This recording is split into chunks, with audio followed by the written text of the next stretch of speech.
Joshua, I know this film stemmed from your childhood growing up watching your father in The Exorcist and hearing stories of how cursed the film was.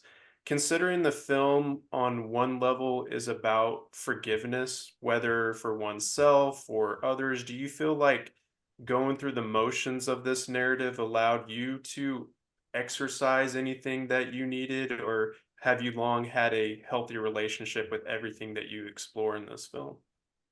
Oh wow. Okay, we got 10 minutes? Yeah, No, 10 minutes. I'm gonna go get another coffee. You guys have fun. Great question. Yeah. I mean, okay.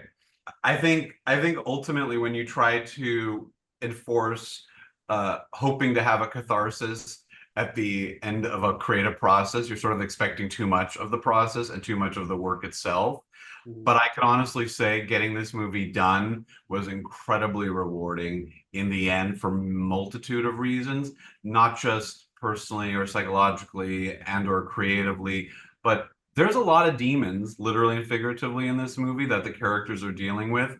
I've had to deal with those, and it definitely made me have to look at some really intense stuff that I did not look about from my own childhood and stuff that Russell's character has to look at that I could relate to in certain ways, and my own personal traumas. And so, yeah, in some ways, it's cathartic. But I think any type of real serious issues you have, you're working on for the rest of your life, and maybe each work Right. you do has some kind of healing effect, Mhm. as connective tissue towards a hopefully a more global healing.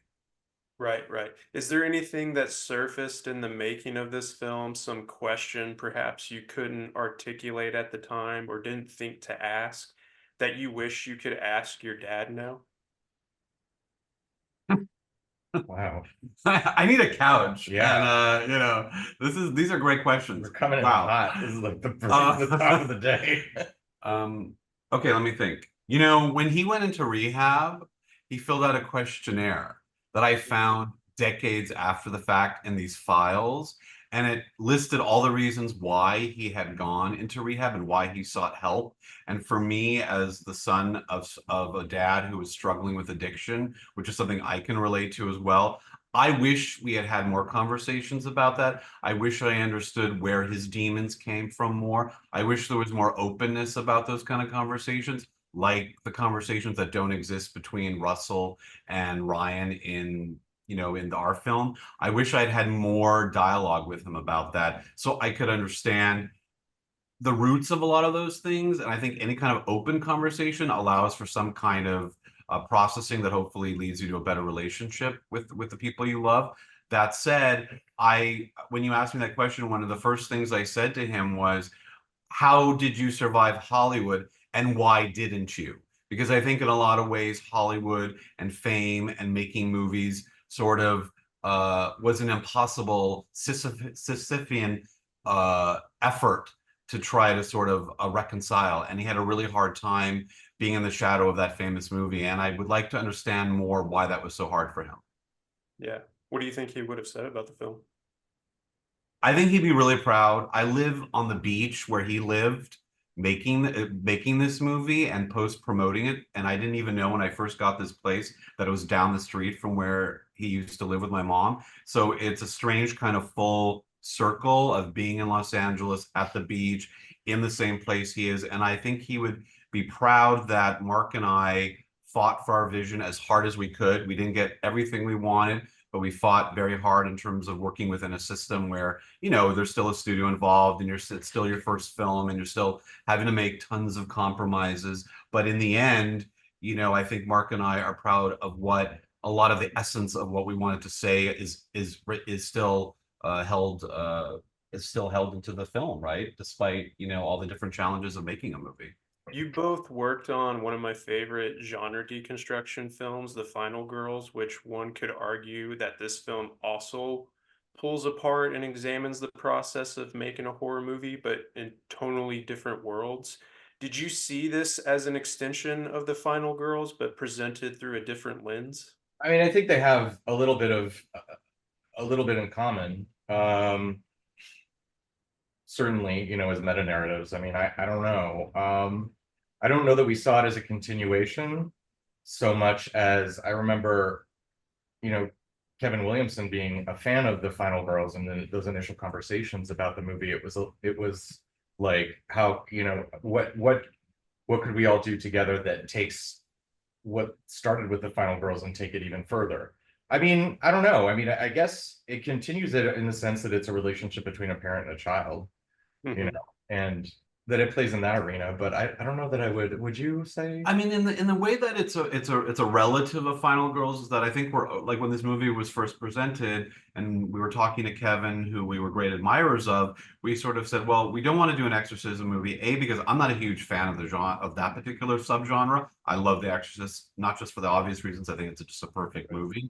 And I think that in terms of trying to address horror, I think we have always been interested in, well, how do we subvert the tropes? So, okay, it's always a girl who's being possessed, saved by a man. So, for what was exciting for us is, how do we do an exorcism movie that would interest us? We were more interested in the idea of a guy being possessed, being saved by women. So, I think in terms of like trying to turn certain genre conventions on its head, I think that is how it's related to Final Girls. I think also the idea of, you can do horror and just make lots of scares or lots of whatever you want to call it, the sort of the list of tropes. I think what has always been important to us, and that's also very much related to Final Girls, is we wanted to really have like a central, important familial relationship at the center of it, so that it had the pathos and some of the genre elements, and was, also had some uncomfortable pathos that would be strange, maybe, or not always common in horror films, so that at least felt that the movie wasn't just only for pop entertainment, but had something on its mind. Yeah, I remember that, one of the things that we had to lose in Final Girls was the idea that the relationship between Max and her mother at the outset, before Max's mom dies, was strained. Mhm. And that going through the movie would be a way to heal what she felt was broken. And I remember that was something that fell by the wayside, which I always Yeah. disliked. And I think the idea was that, like, oh, we won't like Max if she yells at her mom before she dies, stuff like that. And I think in this movie it was really important to us that that relationship be very complicated, not just by the past, but by what obviously happens in the present. We used to pitch Final Girls as its Terms of Endearment meets Friday the 13th. And people looked at us like we were absolutely crazy. But we're like, well, why not? Yeah. Why can't you have an emotional story and have something scary and funny? Do it all. Life is full of tones. Yeah. Yeah. I know we're just about out of time, so I'll cut you loose on this real quickly. One scene in the film that I really enjoyed is when Russell Crowe's Tony is having a conversation with someone about a previous film he did. This person says, I found a copy of your film in the bargain bin, double shift, dirty double, to which Tony says, oh, yeah, I did that movie when I was wasted, or something along those lines. I feel like so much is packed into that moment, which comments on stars who reach bargain bin status, as well as the art you create when you're under the influence. So I'm just curious, what were the first things that popped into your head when it comes to that scene and what it explores? I think that we sort of looked at each other that shooting a movie, making a movie, Hollywood in a lot of ways is hell. Right. It's hell for people who are grasping and trying to get in the door, and it can be a special kind of hell for people who've reached a certain strata. And I think that even though that moment is played, for laughs to some degree, Right. I mean, it all sort of contributes to the portrait of, like, all the different wounds that Anthony has, that make Yeah. him a perfect vessel for something terrible to take over. I think everybody ends up in the bargain bin eventually, Yeah. and comes out of the bargain bin. I mean, Hollywood is just a series. I mean, any Yeah. kind of career is a series of sort of Bargain bin to top shelf. Yeah, I mean, whatever. Liquor. I mean, look, and by the way, the bargain bin sometimes is cooler. Like my whole career has been like pretty much cult level stuff, and I'm very happy being there. Yeah, you can find some cool shit in the bargain bin. Yeah, it's cool. Your questions are awesome, by the way, Yeah. and really interesting. And I wish we had more time to talk. I would love to have a longer interview. So Yeah. anyway. Yeah.